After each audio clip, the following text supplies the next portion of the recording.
दर्शकों, कहते हैं कि जब तक सच्चे ज्ञान की रोशनी से जीवन प्रकाशित नहीं होता, तब तक व्यक्ति को कर्मों की सख्त मार और कठिनाइयों का सामना करना पड़ता है।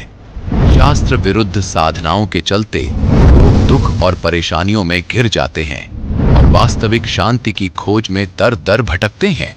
ऐसी ही पीड़ा का अनुभव दिल्ली की ममता जी ने भी किया।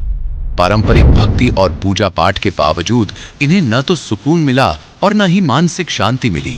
पारिवारिक कलह, पति की नशे की आदतें, खराब सेहत और आर्थिक तंगी ने उनके जीवन को और भी मुश्किल बना दिया। परंतु इनका दुखों का सिलसिला तब अंत हुआ जब इन्हें मिली शांतिदायक पूर्ण परमात्मा कबीर साहिब जी के अवतार तत्वदर्शी संत रामपाल जी महाराज जी की शरण। उनके द्वारा बताई गई शास्त्रानुकूल साधना करने से इनके साथ अद्भुत अविश्वसनीय चमत्कार हुए। पति की नशे की लत छूटी और घर में सुख शांति की स्थापना हुई। इनके हाथ में सेप्टिक को चुका था। डॉक्टर्स ने कहा था कि हाथ काटने पर ही इनकी जीवन रक्षा होगी, लेकिन असली रक्षक कबीर भगवान ने इनका सेप्टिक बिना इलाज के ही ठीक कर दिया। यह अद्भुत चमत्कार चिकित्सकों के लिए भी आश्चर्यजनक और हैरतअंगेज था। अब सुनिए ममता जी की मुंह जुबानी, उनकी हैरान कर देने वाली अद्भुत कहानी। नमस्कार जी। सत साहेब। क्या नाम है बहन जी आपका? ममता शर्मा। बहन जी आप कहाँ से हैं? दिल्ली गोंडा। बहन जी संत रामपाल जी महाराज से नाम दीक्षा आपने कब ली? 12 जून 2014। संत रामपाल जी महाराज से नाम दीक्षा लेने से पहले क्या आप कोई भक्ति साधना भी करते थे? जी, हम ब्रह्मा विष्णु महेश की भक्ति करते थे और उससे भी ज़्यादा हम दुर्गा को मानते थे। दुर्गा की भक्ति इतनी करते थे, नवरात्रों में व्रत रहते थे। व्रत इतना ज़बरदस्त करते थे कि बस एक ही टाइम खाना खाना है, एक ही टाइम पानी पीना है, बाकी कुछ नहीं करना। अगर 2 बार खा लिया तो बस ये सोचते थे माँ दुर्गा नाराज हो जाएंगी। और इतना करते करते भी फिर भी मन में शांति नहीं थी बिल्कुल भी। बस ये सोचते थे कि क्या करें। सब बोलते हैं कि एक ही मालिक है, एक ही सच्चा, सबका मालिक एक है। वो कौन सा मालिक है ये सोचते थे, पता नहीं चलता था। फिर भी हम ब्रह्मा विष्णु महेश माँ दुर्गा के पीछे पड़े थे। हमारे हस्बैंड हैं वो इतना नशा करते थे। मैं ये सोचती थी अगर कोई भगवान है तो इनका नशा छुड़वा दे। यही सिगरेट वगैरह गांजा पीते थे, घर में बहुत कलेश रहता था और जुआ वगैरह भी खेल लेते थे। और इतनी बीमार रहती थी मैं, बहुत बीमार रहती थी। हर टाइम कभी कुछ, कभी दांत में दर्द, कभी कान में दर्द, कभी बुखार, कभी कुछ, और भी कुछ नहीं तो बस टाइफाइड हो जाता था जल्दी जल्दी। उस भक्ति से हमें कोई लाभ नहीं मिला, कोई परेशानी हल नहीं हुई हमारी, और बल्कि हानि हानि होती थी हमें। बहन जी आपने बताया कि आप ब्रह्मा विष्णु महेश की भक्ति करती थी, माता दुर्गा की भी भक्ति करती थी। माता दुर्गा में आपका अटूट विश्वास था। इन सब भक्ति साधनाओं से आपको कोई लाभ नहीं मिला। आप बीमार रहने लगी, आपके पति भी नशा करते थे, आपकी आर्थिक स्थिति बहुत ज्यादा खराब हो गई। तो फिर संत रामपाल जी महाराज की शरण में आप कैसे आई? संत रामपाल जी महाराज जी की शरण में हम ऐसे आए कि हमारे देवर हैं, उनके दोस्त हैं, वो हमारे घर पे आए, ऐसी परमात्मा की चर्चा कर रहे थे। तो ऐसी हमारे हस्बैंड बोले पता नहीं ये तो क्या क्या बोलता रहता है, बस अपने गुरुजी की तारीफ करता रहता है, अपने गुरुजी की तारीफ करता रहता है। जब देखो तीसरे दिन चल देता है यहाँ और बस अपने गुरुजी की, संत रामपाल जी महाराज जी की बातें करता रहता है। ऐसा क्या है संत रामपाल जी महाराज में, ऐसा क्या है, हमें नहीं पढ़ना किसी गुरु के चक्कर में। और हम तो, मैं बोलती थी उनसे नहीं एक बार जाके तो देखो, क्या पता कुछ हो वहाँ पे। तो वे बोलते थे नहीं पागल है क्या तू, हमारी कोई अभी भक्ति की उम्र है, जब 40-50 के हो जाएंगे तब भक्ति करेंगे हम, उससे पहले हमें कोई भक्ति नहीं करनी। हम तो बस अभी कर रहे हैं, खा रहे हैं, कमा रहे हैं, बच्चों को पालना है, अभी कोई भक्ति नहीं करनी हमें, ये बोलते रहते थे वो। तो फिर उन्होंने एक दिन पे आए और हमें समझाया भैया एक बार चल के तो देखो, वहाँ पे देखो तो सही, संत रामपाल जी महाराज आए हैं, पूर्ण परमात्मा हैं वो, और उनका ज्ञान समझो, शास्त्रों के अनुकूल भक्ति बताते हैं वो। तो ऐसी एक दिन आए वो हमारे घर पे और बोलने लगे ऐसी, और हम सब बैठे थे। एक बार हमारे हस्बैंड बोले नहीं, एक बार मैं चलूँगा तुम्हारे साथ और मैं देखता हूँ कैसा हिसाब किताब है वहाँ का। आश्रम में गए वो वहाँ चले गए। वहाँ जाके उन्होंने देखा संत रामपाल जी महाराज जी के आश्रम में, तो उन्होंने देखा कि हाँ यह तो सद्भक्ति बताते हैं, भक्ति का सही रास्ता दिखाते हैं। और गुरु जो होते हैं वो तो उनके जो शिष्य होते हैं वो नामदान देते हैं। यहाँ तो संत रामपाल जी महाराज खुद देते हैं अपने उस मुंह से नामदान। हमें नहीं लेना किसी और से, हमें तो संत रामपाल जी महाराज जी से ही नाम लेना है। वे गए, फिर उन्होंने जहाँ पे नाम दीक्षा मिल रही थी वहाँ उन्होंने नियम समझाए। फिर उन्होंने संत रामपाल जी महाराज जी से नाम ले लिया। मैंने उनके 1 महीना बाद 12 जून 2014 को ले लिया था। बहन जी, हमने सुना है कि जो भी श्रद्धालु संत रामपाल जी महाराज से नाम दीक्षा लेते हैं उनको बहुत सारे लाभ प्राप्त होते हैं। तो क्या संत रामपाल जी महाराज से नाम दीक्षा लेने के बाद आप लोगों को भी कोई लाभ प्राप्त हुए? मेरे पति बहुत नशा करते थे, गांजा पीते थे, सिगरेट पीते थे। संत रामपाल जी महाराज जी के नाम लेने के बाद उनका सारा नशा छूट गया और वे सही भक्ति करने लगे। सबसे पहला लाभ हमें ये हुआ। अब दूसरा लाभ ये हुआ, उनको डेंगू हो गया था। डेंगू हो गया, उनकी प्लेटलेट बहुत गिर गई थी। 17,000 प्लेटलेट रह गई थी उनकी। तो डॉक्टरों ने बोला कि या तो इन्हें खून चढ़ाना पड़ेगा या फिर प्लेटलेट चढ़ेंगी इनके, दोनों में से कोई एक चीज़ चढ़वा लो। तो हमने बोला नहीं, हमें नहीं चढ़वानी, हमें अपने संत रामपाल जी महाराज पे पूरा विश्वास है। हमने मन ही मन संत रामपाल जी महाराज जी से प्रार्थना लगाई और प्रार्थना लगाने के बाद संत रामपाल जी महाराज जी का ये संदेश आया कि कबीर परमात्मा दया करेंगे। उसके बाद उनकी 17,000 प्लेट थी। 17,000 प्लेट के बाद ना तो हमने कोई खून चढ़वाया ना प्लेट चढ़वाई। उसके बाद उनकी 50,000 प्लेटलेट हो गई। और उसके बाद परमात्मा संत रामपाल जी महाराज जी का इतना चमत्कार हुआ, मन ही मन प्रार्थना करी थी। उसके बाद उनकी 50,000 प्लेटलेट हो गई और भगत जी पूरी तरह से ठीक हो चुके।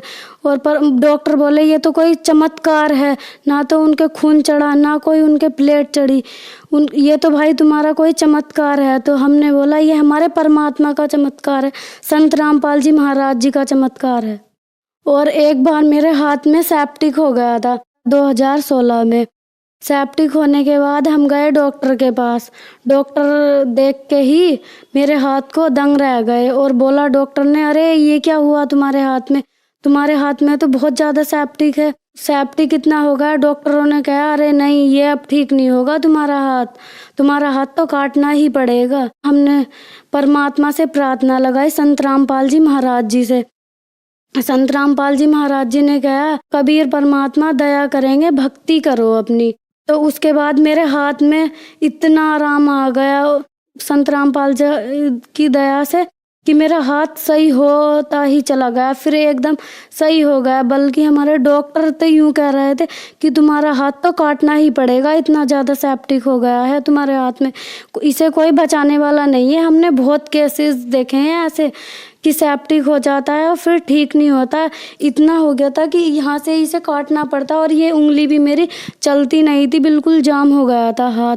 संत रामपाल जी महाराज जी से इतना लाभ हुआ हमें। एक बार हमारे हस्बैंड और हम कहीं जा रहे थे और मेरा एक बच्चा है, उसका शीनू नाम है, और वो बीच में बैठा था, मैं पीछे, वो चला रहे थे।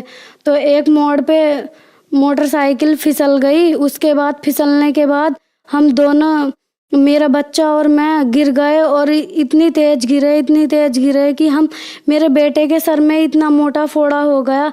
और मैं सोचने लगी हाय ये क्या हो गया, अब तो पता नहीं इसको क्या होगा। मैं मन ही मन संत रामपाल जी का सुमरण करती रही, सतनाम का सुमरण करती रही। और सुमरण करते करते मैंने आंख बंद कर ली। आंख बंद करके खोली तो देखा संत रामपाल जी महाराज जी का इतना चमत्कार हुआ। मेरे बेटे को तो जरा सी खरोच तक नहीं आई और वो बिल्कुल ठीक है। और हमारे घर में आर्थिक परेशानी भी बहुत रहती थी। हमारे हस्बैंड CNG CNG पंप जो होते हैं ना, उन पे मैनेजर हैं। उसके बाद उन मैनेजर होने के बाद भी घर में इतनी तंगी रहती है। ससुर जी हमारे गवर्नमेंट रिटायर्ड हैं। नाम लेने से पहले हम इतने परेशान रहते थे पैसों से, हर चीज़ से उधार लेना यहाँ वहाँ से, फिर भी हम इतना हाथ टाइट रहता था। उनकी गवर्नमेंट जॉब है कि बस पूछो मत, ले दे के खर्चा चलाते थे। और आज संत रामपाल जी महाराज जी की इतनी दया हुई है हमारे ऊपर।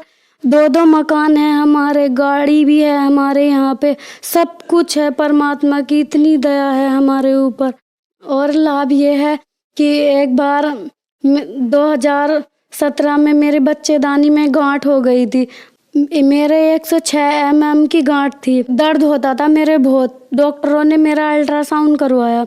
अल्ट्रासाउंड करवाने के बाद कहा कि इसका तो ऑपरेशन ही होएगा, ऑपरेशन के बिना निकल ही नहीं सकती किसी भी हालत में। तो हमने कहा ऑपरेशन होएगा, अभी तो मेरा छोटा सा बच्चा है, अभी तो मेरा एक ऑपरेशन हो चुका है पहले ही, और अब दूसरा ऑपरेशन होएगा, कैसे करूँगी मैं, इतनी सी उम्र है मेरी छोटी सी। तो डॉक्टरों ने कहा कि देख लो, ऑपरेशन तो होना पक्का है इसमें। तो हमने कहा नहीं, ऑपरेशन नहीं करवाना हमें अपने परमात्मा पे पूरा विश्वास है। हमने संत रामपाल जी महाराज जी से प्रार्थना लगाई, और प्रार्थना लगाने के बाद संत रामपाल जी महाराज जी ने कहा सही भक्ति करो बच्चे, सही भक्ति करो। उसके बाद हम भक्ति करते रहे, और डॉक्टरों को दिखाया, ऐसी नॉर्मल सी ऐसी एक छोटी सी शीशी दे दी थी उन्होंने पीने की देसी दवाई, उससे ही ठीक हो गई। और संत रामपाल जी महाराज जी का इतना बड़ा चमत्कार हुआ। दूसरे डॉक्टरों को दिखाया तो उसने कहा 106 mm की गांठ थी। डॉक्टरों ने कहा ये कैसा चमत्कार है, हम नहीं मान सकते इसे, तुम दोबारा अल्ट्रासाउंड करवाओ। दोबारा अल्ट्रासाउंड करवाया तो उसमें मेरी रिपोर्ट बिल्कुल एकदम नॉर्मल आई। और रिपोर्ट भी ऐसी है, हमारे यहाँ यमुना विहार में बैठते हैं डॉक्टर सोमानी, जो कोई उनकी रिपोर्ट नकार नहीं सकता। और 106 mm की गांठ थी, वो संत रामपाल जी महाराज जी के भक्ति करने से ही बिना ऑपरेशन के 106 mm की गांठ बिल्कुल सही हो गई हमारी। और उसके बाद मेरा दूसरा बेटा भी हुआ, जबकि डॉक्टर यूँ कह रहे थे कि गांठ घुलने के बाद इतना बड़ा चमत्कार है कि बच्चा तो हो ही नहीं सकता। डॉक्टर बार बार पूछ रहे थे हमसे कि तुमने चेक करा है प्रेग्नेंट हो या नहीं। हमने कहा हाँ हमने चेक करा है। फिर डॉक्टर ने अपनी तसल्ली के लिए अपना रिपोर्ट करी, तब कहा अरे ये तो बहुत बड़ा चमत्कार है, ऐसा तो हो ही नहीं सकता, 106 mm की गांठ ऐसे घुल जाए, ऐसा नहीं हो सकता, बिना ऑपरेशन के ठीक हो ही नहीं सकती। तो हमने कहा कि संत रामपाल जी महाराज जी की सच्ची भक्ति करने से तो सब कुछ हो सकता है। जो मुर्दे को जिंदा कर सकते हैं वो एक गांठ को नहीं घोल सकते। गांठ तो बहुत नॉर्मल सी चीज है, ये तो सुख ऐसे ही मिल जाते हैं उनकी भक्ति करने से, संत रामपाल जी महाराज जी की। और मेरा दूसरा बेटा भी हुआ, वो आज 1.5 साल का है, और दोनों बेटे मेरे सही हैं, एकदम स्वस्थ हैं। संत रामपाल जी महाराज जी की कृपा से आज हमारा परिवार बहुत सुखी है। सब हमारी जॉइंट फैमिली है, सब एक दूसरे से मिल के रहते हैं, भक्ति करते हैं और परमात्मा की, संत रामपाल जी महाराज जी की चर्चा करते हैं। बहन जी, संत रामपाल जी महाराज से नाम दीक्षा लेने के बाद आपको बहुत अद्भुत चमत्कार हुए, तो जो श्रद्धालु आज आपको देख रहे हैं, आप उन्हें क्या संदेश देना चाहेंगी? संदेश तो क्या, बस मैं अपने भाई बहनों से प्रार्थना करना चाहूँगी कि वो संत रामपाल जी महाराज जी का ज्ञान समझें और नाम दीक्षा लें और अपना मोक्ष कराएं। धन्यवाद जी। सत साहिब।